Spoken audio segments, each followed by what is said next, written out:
Thank you, Mr. Chairman, for holding this hearing. I think it's very important, being from the great state of Oklahoma. I wish my colleague was still here because I'd like to get a point of clarity. She made reference that and I'm not a physician, but she made reference that there are fewer OBGYN doctors today because they can't commit abortions. I thought that was a very interesting statement that would like to see that validated. The second thing is she referenced hospitals closing. I didn't see any member of the other party talking about hospitals closing under Obamacare and from reimbursement rates and other things that went on, but that's for another hearing. You know, being from Oklahoma, I'm very familiar with the topics that have been brought up today: physician shortages in rural areas, lack of accessible care, poor health outcomes. I grew up my younger life in Arkansas in the Ozark Mountains. We drove miles to go see the one doc, so I'm very familiar how important it is and how special it is to have rural doctors. Oklahoma's physician-to-patient ratio is 39% worse than the national average. Currently, 1/3, 33% of Oklahoma's physicians are within retirement age, so physician access will only decline unless changes are made. We are not keeping up with demand, so I'm glad we're discussing meaningful solutions to these problems. I frequently hear from physicians back home about burnout and the massive administrative and clinical burdens they face. It is my hope that the new technology will help ease these burdens they feel when practicing medicine. As a matter of fact, I just talked to the OSU medical president just 2 days ago, actually on a Sunday, and he said that in rural healthcare that the physicians are dealing with about 30% administrative burden, where in the urban areas it's 10%. So we have to keep working to mitigate these burdens that are not patient forward. That being said, we have all seen in our lifetime just how fast technology changes and improves, but in rural states like mine, access to advanced medical training can be limited by geography.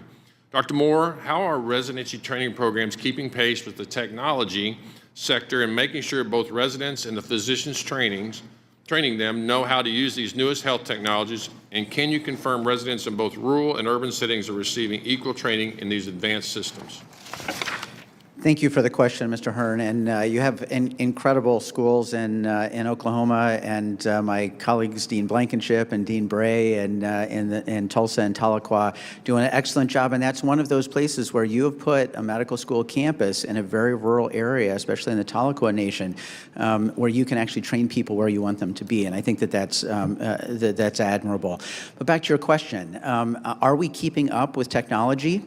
We're trying. But I wouldn't say that we're keeping up. It's moving too fast right now. It's moving too fast for all of us. But that's something that we need to put energy and effort into. At Sam Houston State University, we've created a medical AI institute to help us to do research, but also to figure out how best to utilize medical technology, AI, large learning modules, and independent wearable technology into the healthcare of folks that are out there. Now, this could be the great equalizer for rural areas, because this actually could be a way that we can bring those types of technologies out to support rural areas, to decrease some of that terrible administrative burden, which absolutely leads to burnout and moral injury.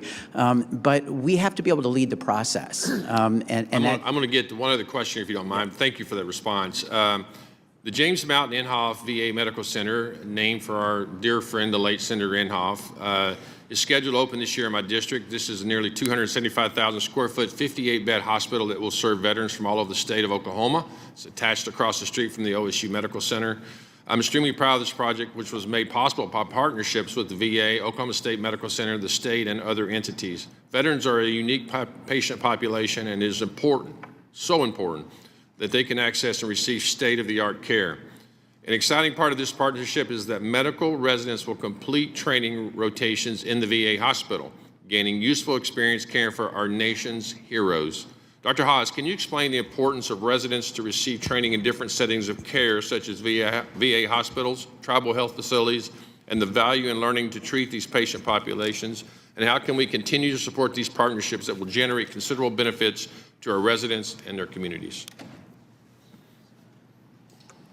how and where you train impacts how and where you practice. And when I think about Oklahoma, I think about the OMICA partnership that started this family medicine residency, and within 6 months of their residency, wait times for a new primary care physician reduced from 9 months to 3 months. And then their graduates are serving the Cherokee Nation, and they're establishing new services. So they have physicians who are bringing wound care that was not available outside of the care of a surgeon.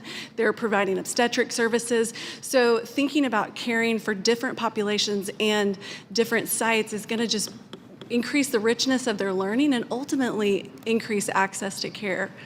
Thank you. I yield back. Thank you.